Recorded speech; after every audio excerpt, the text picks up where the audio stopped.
সকাল বন্ধুরা, আজ হচ্ছে মঙ্গলবার আর এখন ওই 8টা বাজে। তো আজকে তো ঘুম থেকে উঠতে তাড়াতাড়ি ছিল, কিন্তু 8টা বেজে গেল কারণ রাত্রে ঘুম হয়নি। তাদের বাড়িতে ছোটো বাচ্চা আছে, তারা তো জানো রাত জাগলে পরে ঘুমটা ঠিক মতো হয় না, সকালের দিকে ঘুমটা পায়। কাল তো একদম রোদ ওঠেনি, আজ তাও রোদ উঠেছে দেখো হালকা। এখন বিছানাটা গুছিয়ে নিই, বিছানা গুছিয়ে ব্রাশ করবো, তারপরে নিচে যাবো।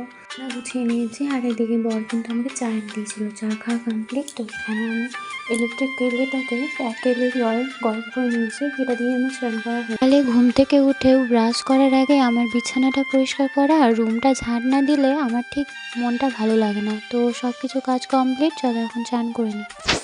চান করে দেখো আমি কিন্তু শাড়ি পরে নিয়েছি আর বাবুকে খাইয়েও দিয়েছি, কারণ বাবু কান্না করছিল আর আমার প্রচণ্ড কাজের চাপ আছে। এখন ওকে না খাইয়ে দিলে ও প্রচুর জোরে জোরে কান্না করবে খিদে পেয়ে গেলে।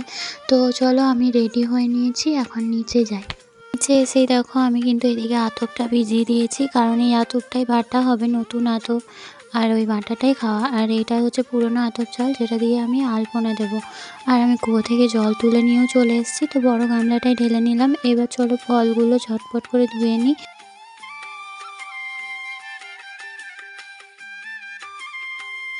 আমাদের ঠাকুরবাড়িতে আমরা সবাই কিভাবে পুজো দিই সেটা তোমাদের দেখাই। এই দেখছো, এটা পাথরের থালা, এর মধ্যে 5টা পাথর বাটি, তার মধ্যে সব কিছু ফলমূল দিয়ে মানে নবানটা সাজাতে হবে। আর এই গ্লাসটার মধ্যে গোবিন্দ মন্দিরের কুয়ো থেকে 1 গ্লাস জল।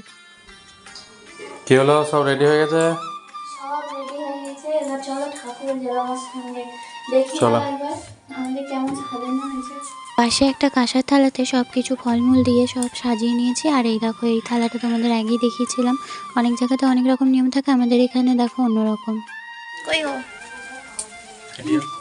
আগের বছর মা আমাকে সব কিছু বলে দিচ্ছিল, মা আমার সঙ্গে এসেছিল পুজো দিতে। এবছর বর আমাকে সাহায্য করছে। আর এই দেখো, বাইরে পাড়া থেকে যারা পুজো দিতে আসে তারা এই মালসার মধ্যে পুজো দেয়, আর ওখানে বাইরে দেখো নাম্বারিং করে দেওয়া হচ্ছে। এভাবে আমাদের এখানে সাজিয়ে গুছিয়ে পুজো দেওয়া হয়। তোমাদের কেমনভাবে পুজো দেওয়া হয় অবশ্যই আমার সঙ্গে শেয়ার করো। তো চলো এবার ভিতরে পুজোটা দিয়ে দিই।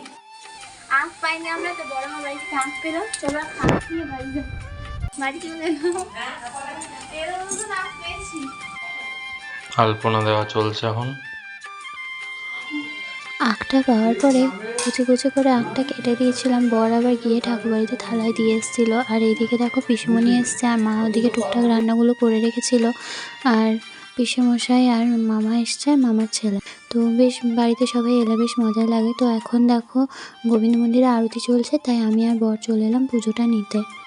পুজো কমপ্লিট, আরতি করাও কমপ্লিট। এখন দেখো সবাই এসছে প্রসাদ নিতে। চলো এবার পুজোটা নিয়ে বাড়ি যাব। বাড়ি গিয়ে এবার ঘরের ঠাকুরের জন্য সব কিছু জোগাড় করবো, কারণ আমার ছোট্ট গপু সোনা আছে বাড়িতে।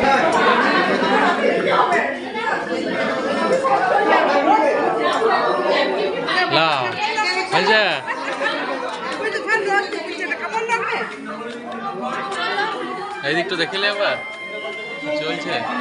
বরের হাতে একটা পুজোর থালা দিয়ে দিয়েছিলাম, আর আমি একটা থালা নিয়ে নিয়েছিলাম। এদিকে দেখো বড় মাদের সঙ্গে আমি চললাম বাড়ি। এখন ওই 12:30 বাজে। এখন দেখো আমরা নবান খাচ্ছি। নবানের দিনে হয়তো সবারই দেরি হয়। এদিকে পিসমণি সবাইকে গুছিয়ে দিচ্ছে। চলো খেয়ে নিই।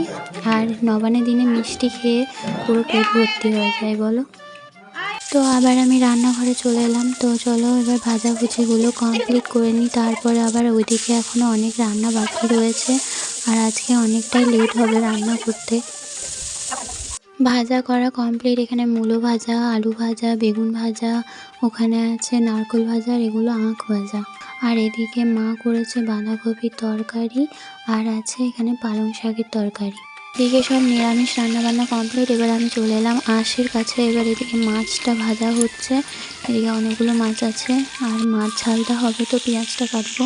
এদিকে আমি এখন মূলো তেঁতুল দিয়ে টকটা হচ্ছে। মাছগুলো ভাজা আছে যেগুলো, সেগুলো এবার টক হয়ে যাবে, তাহলেই হয়ে যাবে আজকে রান্না। আমাদের খাওয়া দাওয়া বাবুর ছোট পিসি দিদুন ওকে এই গিফটটা দিয়েছে। এর আগেও অনেকগুলো গিফট পেয়েছে, সবগুলো তোমাদের সঙ্গে শেয়ার করব। যে ওইদিকে ওর বাবার কাছে ও আদর খাচ্ছে, 2:50। আমাদের খাওয়া দাওয়া কমপ্লিট হয়েছে, ওপরে এসেছি। এবার আমরা একটু রেস্ট নেব। দেখো বন্ধুরা, সন্ধ্যাবেলা এখন চলে এসেছি ঠাকুরবাড়িতে। এদিকে মা আসছে এখন আতপ চালটা পুজো করাতে। সন্ধ্যাবেলা এটা পুজো করিয়ে ঘরে নিয়ে গিয়ে একটা কথা আছে যেটা বলা হবে। এবার আমাদের ঠাকুরবাড়িতে সন্ধ্যা আরতি শুরু হয়ে গেল। তো আরতিটা দেখে নাও তোমার সব। বাড়িতে রাতুতে পুজো করে নিয়ে আসা হলো। এবার মা বস্ত পুরনো অন্ন এই করতে যায় জন্ম জন্ম, নতুন বাঁধি পুরনো খা এই করতেই জন্ম যায়। জয় রাধে গোবিন্দ। এই চালটা নাড়তে নাড়তেই কথাটা বলতে হয়, তো তোমাদের কাঁধে কাঁধের আছে এই কথাটা। তারপরে দেখো আমি আটা মাখতে বসে পড়েছি, কারণ রাত্রে খাবারও তো করতে হবে। চলো আটাটা, তো আমি আটাটা মেখে বেলে দেবো আর মা দিক থেকে সেঁকে নেবে, কারণ আজকে অনেকগুলো রুটি হবে, তো আমি একার হাতে পারবো না সবটা করতে। আজকে রাত্রে খাবার হচ্ছে রুটি আর ঘুগনি। তো আমার রান্না কমপ্লিট। তো আজকের ভিডিওটা এই অবধি। যদি তোমাদের ভালো লাগে অবশ্যই একটা লাইক আর কমেন্ট করে যেও। টাটা।